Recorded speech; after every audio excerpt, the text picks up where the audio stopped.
logical way. A thesis is a long piece of writing based on your own ideas and research that you do as a part of your university degree, especially a higher degree such as PhD, MTech, MURP and other degrees. So we will discuss about what is the structure of a thesis. So there are different parts or subsections of a thesis. There will be title page, abstract, table of content, table of figures, index pages, list of abbreviations, introduction, methods or methodology, results, discussion, conclusion, recommendations, then references, and if we have, then we will also add appendix. So what is title page? So title page is the crucial one. This gives you the information about the title or the topic of your thesis. On the title page we also include the detail of authors, institution, date of delivery, research mention and advisor. The address of institute and email address is also mentioned on the cover page. After cover page there will be abstract about the thesis. A good abstract explains in one line why the paper or the thesis is important. It then goes to give a summary of your major research results. Discussion preferably occurred in numbers with error limit. The final sentences explains the major implications, findings of your work. A good abstract is concise, readable and quantitative. So it gives you a clear picture of what is in your research, what is there in your thesis. Usually the length of abstract will be 1 or 2 paragraphs, approximately 400 words. Abstracts generally do not have citations. Informations in the title should not be used in the abstract. Then we will come to the table of content. It is the listing of all headings and subheadings that has been used in your thesis or dissertation work with suitable indent, because the major title will be have indent toward left and the subtitle will have indent toward right. So there will be list of figures also. List of figures numbers all the figure. The list should include a short title of each figure but not the whole caption, and it should also indicate the page number. The list of tables, this is also a short summary or listing of the page numbers of all tables. The list should include a short title for each table but not the whole caption, because some of the captions will be large and explanatory. So next section will be introduction. Considering the writing of introductory section after you have completed the rest of the thesis or research work, because unless and until you have completed writing of the thesis you won't be able to write a good introduction. Be sure to include a hook at the beginning of the introduction. This is a statement of something sufficiently interesting to motivate your readers to read the rest of the paper or thesis. It is an important or interesting scientific problem that your paper or say thesis either solves or addresses. You should draw the reader in and make them want to read rest of the thesis to understand it in a better way. The next paragraph in the introduction should be cite previous research in this area. It should cite those who had done research in the area and their findings, what were their findings, conclusions, etc. It should also cite those who have done the most recent and relevant work in the research area. You should then go to the explain why more work was necessary and your work fits into it, and how your work contribute in enhancing the knowledge of the scholars. Remember that this is not a review paper, but you are looking for original work and interpretations or analysis by you. Break up the introduction sections into logical segments by using subheadings like what is the research questions, what is the research problems, what was the need of the study, what is the problem that you are dealing. So it should have sufficient background information to allow the readers to understand the context and the significance of your research work. Proper acknowledgement of the previous work of which you are building and sufficient reference such as that of the readers by going to the library achieve a sophisticated understanding of the context and significance of the question. Thus, the introduction should be focused on the thesis questions that you have tried to resolve during your thesis research work. All cited work should be directly relevant to the goal of the thesis. This is not a place to summarize everything you have ever read on a subject. Explain the scope of your work, what will and will not be introduced. A vertical roadmap or vertical table of content guiding the reader to the what lies ahead is a good example. Is it obvious where introductory materials ends and your explanation starts? So you should be more careful. And then comes the methods or methodology. The information to allow the readers to access the believability of your results. Information needed by any other researcher to replicate the experiment or research work.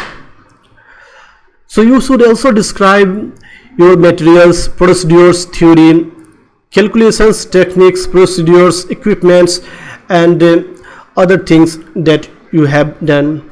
Limitations, assumption, evidence of the validity should also be mentioned. Description of your analytical work should be done, and any instrument that you have used or any technique that you have used should be also mentioned. In the results section, the results are actual statement of the observations, including statistics, table, and graphs. It should indicate the information in a wide range of work that you have done. Mention negative result as well as positive. Do not interpret results. And that of the discussion. Lay out the case as per jury. Present sufficient details so that others can draw their own reference and construct their own explanations. Use scientific units throughout the thesis. Break up your result into logical segment by using subheadings. Key results should be stated in clear sentences at the beginning of the paragraph so that it should be clear for others to understand. There is a significant relationship between the research work introduction and the discussion that you have done. So this will be very good. After the result, you have to discuss what is your finding, whether it is fits with the existing research or not. So in the discussion section, we have to cover what are the major pattern in the observations, refer to spatial and temporal variations. What are the relationships, trends, or generalizations among the result? What are the exceptions to these patterns or generalizations that you have found during your research work? What are the likely causes underlying these patterns? You have to explain here in the discussion section. Is there any argument, agreement, or disagreement with the previous work of the similar nature or the similar field? Interpret results in terms of background layout in the introduction. What is the relationship of present result to the original question that we had discussed in our introduction? What is the implication of the present result in other unanswered questions related to your field or area of study? Multiple hypotheses. There are usually several possible explanations for results. Be careful to consider all of these rather than simply pushing your favorite one. if you can eliminate all but one, but it is great, but often there is not possible with the data in hand.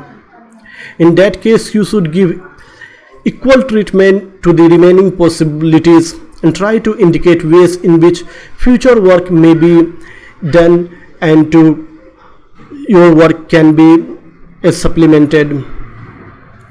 Avoid bandwagon, a special case of the above. Avoid jumping a current fashionable point of view unless your result really do strongly support them. What are the things you now know and understand? So you have to include everything that you have discussed, found in your result. Include the evidences in line of support that you found in your result. Discussion should be exhaustive. It should be rich in references to similar work and background needed to interpret results. So you should correlate everything that you have found in your result section with the result found in work of the others. However, interpretations or discussions are often too long and verbose. Is there material that does not contribute to one of the element instead above? So if so, there may be materials that you will want to consider deleting or moving. So break up the sections into logical segments by using subheading so that readers will be more engaged and your discussion will be more conclusive. So after discussion we will move to the conclusions. In conclusion sections we have to mention what are the strongest and most important statement that you can make from your observations or discuss from the results of the research. If you met the readers at a meeting 6 months from now, what do you want them to remember about your paper? Refer back to problems posed and describe the conclusions that you reached from carrying out the investigation. Summarize new observations, new interpretations and new insights that have results from the present work. Include the broader implications of your results. Do not repeat words for word the abstract introduction or discussion. You have to make your own statements in based on the results and the discussion section. In the recommendation section we have to include something which is more important. Include when remedial action to solve the problems that can be done, further research to fill the gap in the understanding. Directions for future research can also be provided in your recommendation. So this will be very good opportunity for you to fill the gap that you have found in your research and you could not fulfill in the acknowledgement. In the acknowledgement section we have to acknowledgement all those who have helped us in technically, including materials, supplies. Also have to acknowledge intellectually those who assisted or advised in our writing work. We have to also acknowledge those who have supported us financially, like our department or research grant or travel grant or any other things. Then we have to include in our differences. So in differences we have to mention everything that we have included in our introduction discussion section. Cite all ideas, concept, text, data is not your own. If you make a statement, back it up with your own data or reference. All references cited in the text must be listed in the reference section. Do not use footnote. List all references cited in the thesis in alphabetical and logical order so that it will be more easy for readers to comprehend. Last section will be appendices.